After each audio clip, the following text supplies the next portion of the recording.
Assalamualaikum warahmatullahi wabarakatuh. I am Asmara Sakop, and today we're going to talk about the portrayals of Asian and Western news media. So, ano nga ba yung mga portrayals na Asian sa Western news media? Next. Sorry. Okay. First, the contents of this my report is the common stereotypes, the underrepresentation, misrepresentation, and the impacts and the implications. Sorry.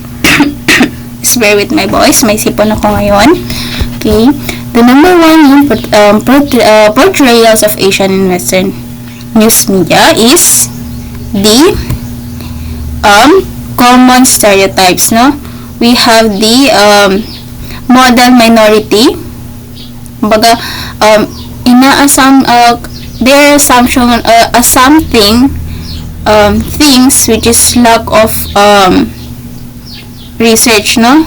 Or information. Second one is the representation, misrepresentation or inaccurate or over simplified portrayals. Next. Okay. We have the stereotypes, which is first, yung modern minority myth, portrayals ay high-achieving, financially successful, and submissive. So, ito siya, modern minority is, minority myth is they are thinking that ang Asians is high-achieving, yung mga mataas or marami nang aabot, no? Successful na, and then financially stable na yung mga Asians, and then submissive, no? Okay, submissive daw yung Asians, no? Okay, the second one is submissive Asian woman, depicted as shy, submissive or exotic. Itong submissive na tinatawag dito, yung mga submissive na Asian women is ito lang yung sunod-sunuran ng mga babae. They are shy, and then sometimes they are exotic, mysterious, kumaga. Okay. The third one is martial arts experts, no? These stereotypes is Asian men often typecast as martial arts expert or fighters. Though hindi naman lahat ng Asian is marunong sa martial arts, no? Ito yung karaniwan na pinoportray nila ng Western news media na ang Asian men daw is magaling sa fighting, no? Yung mga action. Now, while some Asian man is skilled in martial arts, no? These stereotypes overlook other aspect of their identities and their experiences, no? Diverse culture and tradition. So the fourth one is the nerds or bookworms, portrayed as socially awkward or asexual. Okay, the stereotypes for the Asian involves, no, often yung mga kalalakihan natin as socially awkward, no? They are kumaga highly intelligent or obsessed in academics, no? The nerdies. Okay.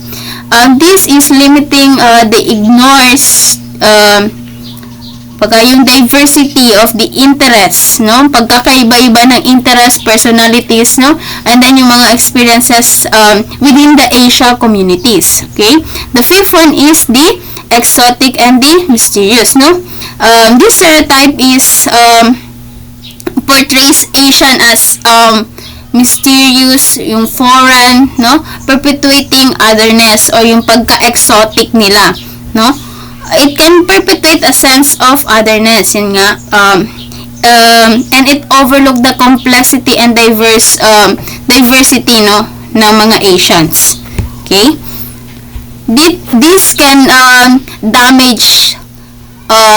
damaging their identity, or these stereotypes can be damaging because they are over simplify complex identities and experiences, no? And then it can limit representation and opportunities to them, to the Asian, and then it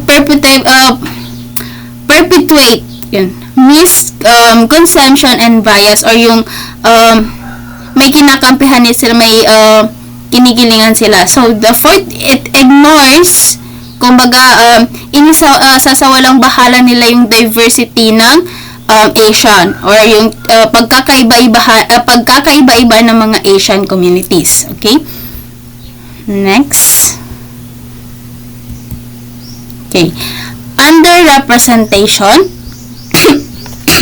Sorry. Okay, for the underrepresentation, it refers to lack of representation. Ito yung kulang sa pag-represent, no? Or inadequate representation of particular group, no? Ito, for example, yung mga Asians. So, okay, first, it limited rules or appearance. For example, in media or in film, in a movie, yung mga Asians is nalilimitahan yung mga rules na natatanggap nila, and then yung appearance nila sa film na yon. For example, yung martial arts kanina, sa nabanggit natin, yung stereotype for yung martial arts or yung fighters, ang binibigay nila lang sa mga Asian men is yung action, yung scene lang na for action, yung movie lang na for action, which is yung mga kalalakihan naman na yun is capable on doing something new. Okay? Magkakaiba yung mga identities. Though, marami naman Asians na magaling sa pakikipaglaban, kumbaga nilalahat nila, no? Yung mga Asian men. Okay? Second is lack of diverse character. Yun, hindi sila binibigyan ng magkakaiba-ibang characters. For example, ikaw, ang kaya mo lang pakikipaglaban, yun lang yun sa'yo. And the third one is stereotypical portrayals, or this one is kumbaga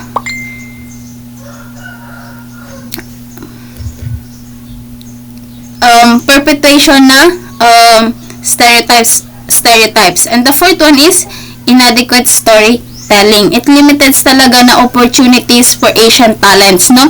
And then lack of relatability. Kumbaga, ito yung mga bagay na nangyayari dahil sa apat na ito. Yung lack of relatability, yung mga misunderstanding, nakakabuo ng misunderstanding about sa Asian cultures, no? And then, nalimitahan yung opportunities for Asian talents to showcase their talents, nalimitahan yung mga kakayanan nila na ayan, kaya ko yan, ganyan gawain, kaya ko lang, hindi lang ako magsistay dito sa pagiging martial arts na ito, ay hindi lang ako magsistay sa film na for action lang. Okay? Next. Okay. For the third part, which is the misinterpretation. Okay. Next. Misinterpretation refers to incorrect or inaccurate understanding of something, such as number one, misunderstanding cultural nuances. The second one, incorrect interpreting intentions or meanings. The third one is overlooking context. Okay, the fourth one is making assumption based on limited information. Ito yung sinasabi ko kanina na nami-misinterpret nila yung Asian diverse culture. Kumbaga, gumagawa sila, or they're making assumption na based lang sa limited information. No, nilalahat nila lahat. Okay.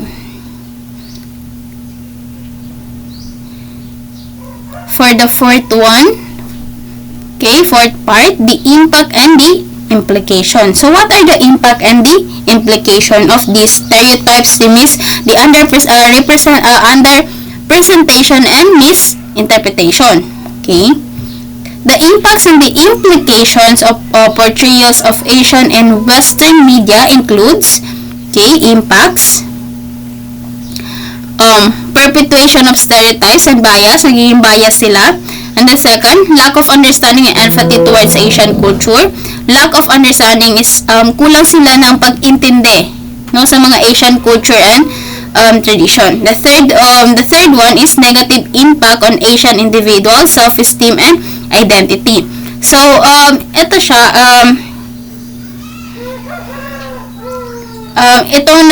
itong mga Asian individual self-esteem and identity, no, it's constant na exposure, no, to stereotypes can negatively impact self-esteem, yung confidence mo sa iyong sarili, yung tiwala mo sa sarili mo. Okay? The fourth one is the limited opportunities for Asian talent in media industry.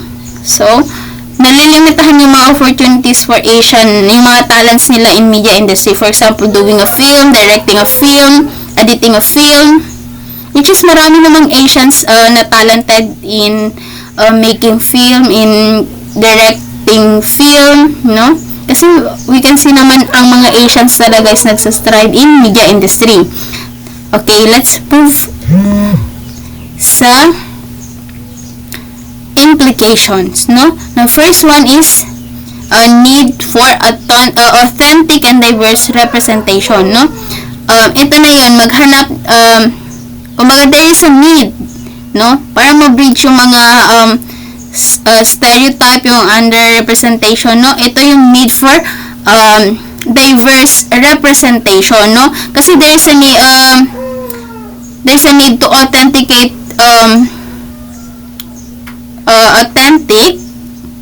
representation of Asian in media, kasi ang Asian kasi is marami yan sila, no?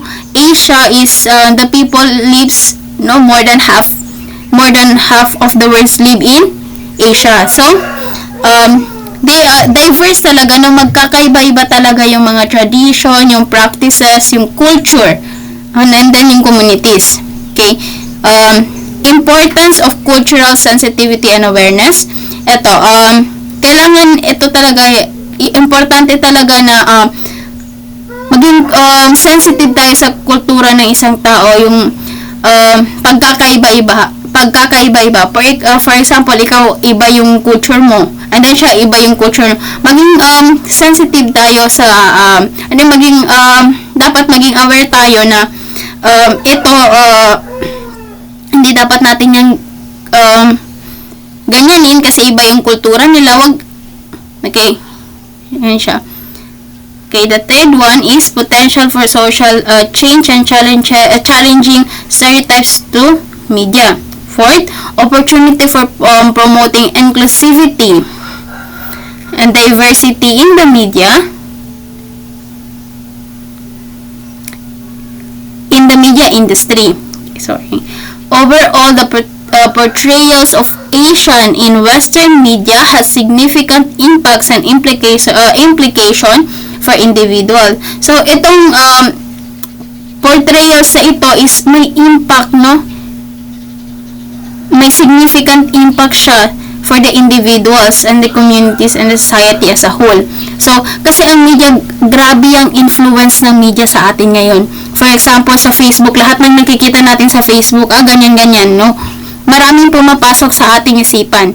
So, that's, for the last part, to conclude this report, first, ang portrayal ng Asian in Western media is often inaccurate. Kumbaga, hindi siya accurate or hindi siya authentic. Okay? Ang underrepresentation and misinterpretation, no, have negative impacts on individual society, no, sa atin, yung identity natin. So, may negative impacts ito kasi kumbaga linalahat nila, no, na ang Asian is ganito, ang Asians is ganito, wala masyadong kakayahan ng Asian. So, the third one is authentic and diverse representation is crucial for promoting understanding and inclusivity. The fourth one, media creators should prioritize cultural sensitivity and accuracy. Okay? Dapat walang bias, so wala silang kinikilingan. No, dapat fair. Okay. Fifth one, there is a need for more opportunities for Asian talent in media industry. We must acknowledge these things or the conclusion, so we can work towards creating a more inclusive and diverse media landscape or media platforms that accurately represent Asian culture experiences and their tradition, practices, and everything. Okay. Thank you for, okay, that's all. Thank you for listening. Assalamualaikum warahmatullahi wabarakatuh.